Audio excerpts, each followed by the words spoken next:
Hey guys, Riley Bruff here to give you my review on the Fox Instinct 2.0 boot.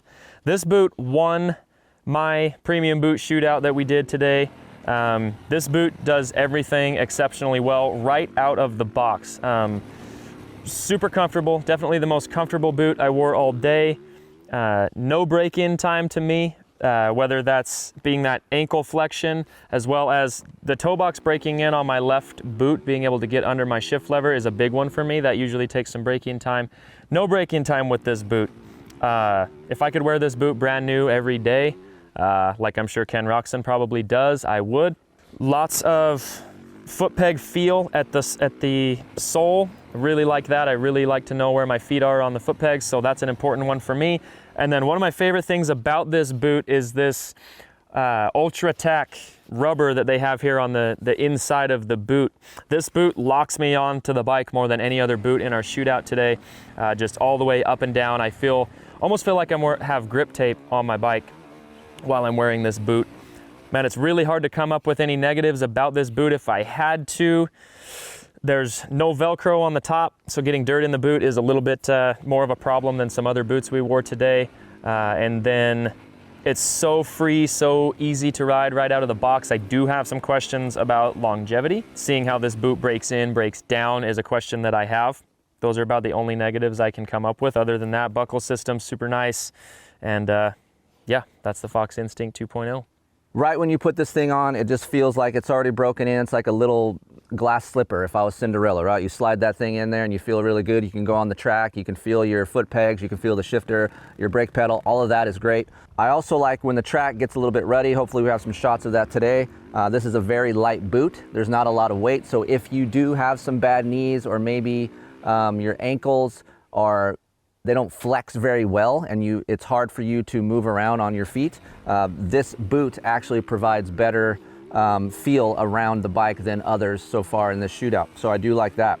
One thing I'd like to note is the buckle system is fairly easy to use. I do like that, but sometimes you do have to snug these in a little bit more, just because if you don't, these things will pop out while you ride, especially if you're dragging your boot in a rut. So just make sure you do snug these a little bit tighter than other boots that are in our shootout right now. Another point that I really do appreciate is the sole. So some of the guys earlier with the Fox Instinct said they couldn't feel their foot peg. So Fox went to work and actually worked on their sole a little bit. So now I can feel my foot peg fairly well, and I do like that. The toe box itself is a little bit fatter, so that's a little bit of a downgrade for me. I did rank it down a little bit in the shootout because of that. But overall, man, it's just a really comfortable boot and very light. But I do not think these will last as long as the Leat or the Alpinestars Tech 10. Things that I like about it was how tight it was around the ankle right here, around your ankle joints. How thin, I feel, honestly, some boots feel thick around the inside of the ankle right here. And it's hard, personally, I feel like it's harder to grip just because of how wide your boot comes off of your frame. One thing that I didn't like was how roomy it felt up in the calf area. I don't have big legs. I got chicken legs. Another thing that I didn't like was how much flex this boot had. Over jumping something, felt like my ankle would give out in some areas. Grippy on the bottom of this. I really like how they updated the bottom of their boot. Other than that, if you want a boot that's comfortable, doesn't really have as much break-in time as like an Alpinestars, I think this is your boot to go.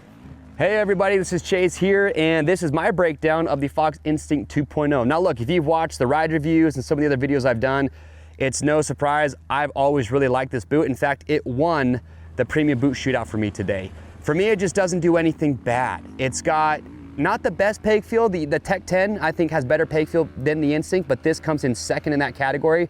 And for me, peg feel is one of the first things that I look for in a boot. I just really like to know exactly where my feet are at, have good feel with the brake pedal, good feel with the shifter, and the Fox does that really well. I also do like that it's not the stiffest boot out of the box. Some people worry that it's gonna break down faster than others, but they do have that polyurethane insert in the tongue to help prevent that from happening. But it does have great flexibility, even brand new, and so very almost zero break-in time. If you're an off-road guy doing slower technical riding, I think you'd actually really like the Instinct because it has that range of motion. But the comfort for me is another big selling point. This is the one boot that I can put on and I feel like I can just wear it all day long. I'm not gonna have any hot spots. I don't have to unbuckle it when I come off the track. It's just, to me, just the most comfortable boot. It's got great peg feel, and it just does everything well for me. Like I said, the only knock that I could give is the flex part, but I'm okay with that. That's gonna be a trade-off when you have a boot this comfortable. It's probably not gonna be as stiff as some of the others, but overall for me, I love everything that it does. The rubber that they use on the inside here, I think is some of the grippiest rubber that they use out of all the premium boots. But overall, it's hard for me to find anything negative to talk about with the Instinct 2.0, and that's why it won my shootout.